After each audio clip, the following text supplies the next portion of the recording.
Hello, my name is Patrick Usher, and in this video I'm going to discuss the topic of fainting in POTS patients. Now, fainting for those who have postural orthostatic tachycardia syndrome can be a constant worry, but it's not necessarily a worry for everyone who has POTS. It's estimated that around a third of POTS patients have difficulties with fainting upon standing, and the other two-thirds don't tend to faint. Most of them may never faint. Some may faint a few times, but never a huge amount. And in my own case, when I had POTS, I never fainted myself. I came close to it a few times.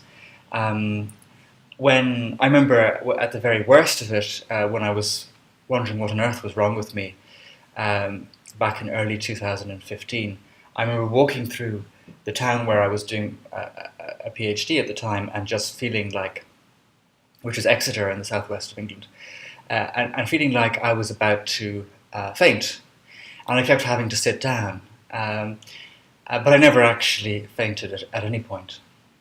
However, for some people with POTS, they stand up and they faint, and some people have this problem whenever they stand up, so they can never, in fact, stand.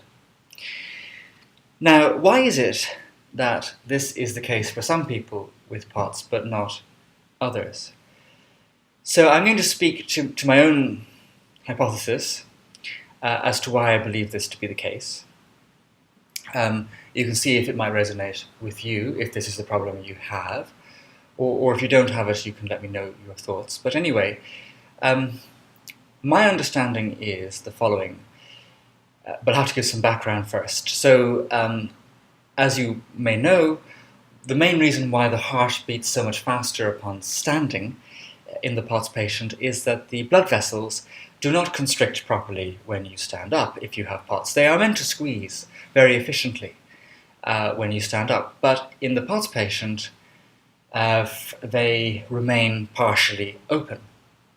And they remain partially open because of a little protein which lines the blood vessels, and this is called the norepinephrine reuptake transporter protein, or NET protein, and its job is to recycle available adrenaline and use that adrenaline to constrict blood vessels.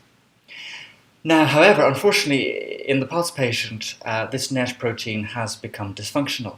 So any studies that have looked into POTS patients and the status of their NET proteins has shown that they are working at a deficient level.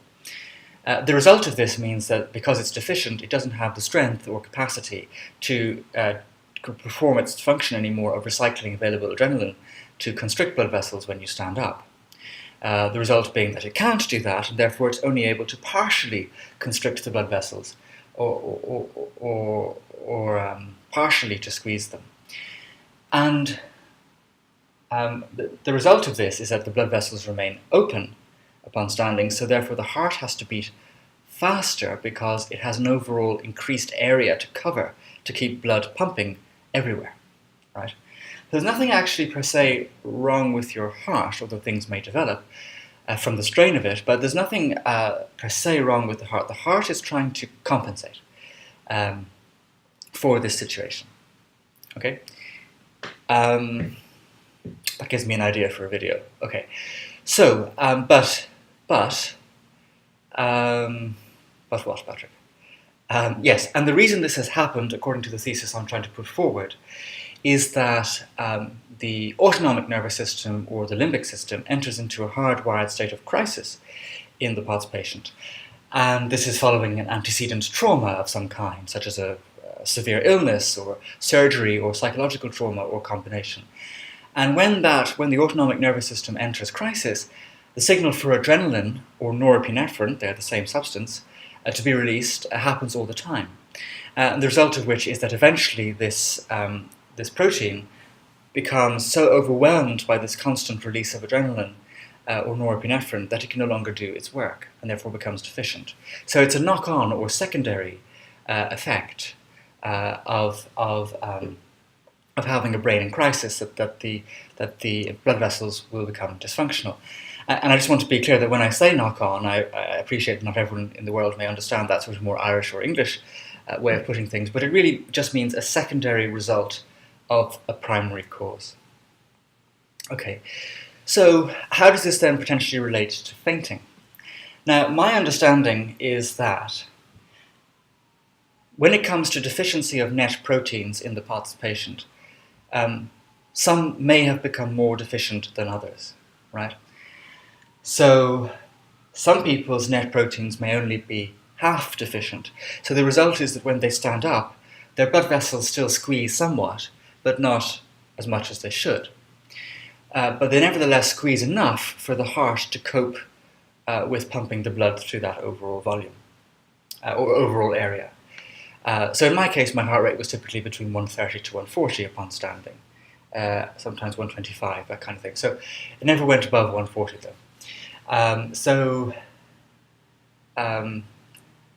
that would indicate, in the view I'm trying to put forward, I'm trying to suggest, is that my net proteins were deficient, but not as deficient as they could be. Now, take another example of someone who, let's say, they've had POTS for a longer period of time, and the crisis from the constant release of adrenaline has really, really totally made their net proteins completely deficient. Then when they try and stand up, their blood vessels cannot squeeze at all. So there's not even a partial squeezing. And so because there isn't a partial squeezing, really the heart has to beat incredibly fast to maintain blood flow over these open veins, right? So that's the struggle. So then you see stories of people, their heart rate goes to 180, 190 when they stand up, which is an indication of the increased openness of their particular blood vessels, and therefore, in my view, increased deficiency of their net proteins. And so they faint because the heart cannot actually beat fast enough to get blood to the brain in that circumstance. And so blood pools in the feet, which is very common in a lot of POTS patients if they get discoloured lower limbs, because the heart just can't get it back up. Right? It just stays down there in those more open veins. Right? So that is why I believe fainting happens in some people and not others. Their net proteins become more deficient than is the norm. And that's, I think, why it happens. So there may also be some complications with the vagus nerve, which connects down from the limbic system into the autonomic nervous system as well, which controls fainting. So it may be some element of that too. But I think the main reason is what I just discussed. So, yes. Now, having said that, there's no reason to think that if you have the severer net protein deficiency, that you cannot also recover from POTS. Because, according to the theory I'm trying to put forward, once you rewire the autonomic nervous system out of a state of crisis, then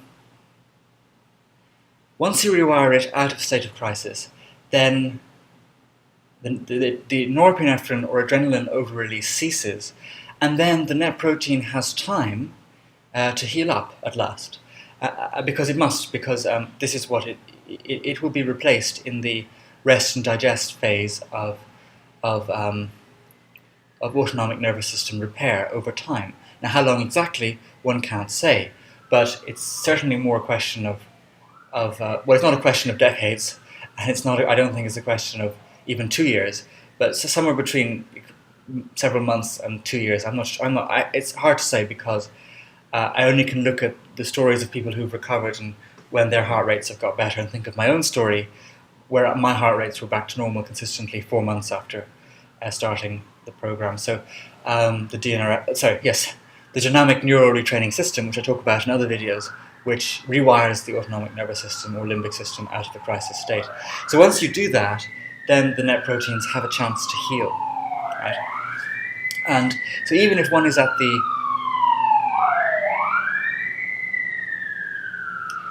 even if one is at the far end of net protein deficiency, one shouldn't be discouraged, because they can still heal, and it may take a bit longer because the repair job is more significant. but there's no reason to think, at least according to what I'm trying to put forward, that they can't once you remove the initial crisis in the brain.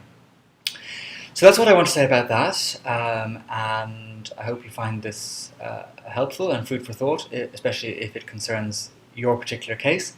And otherwise, I wish you a pleasant day wherever you are.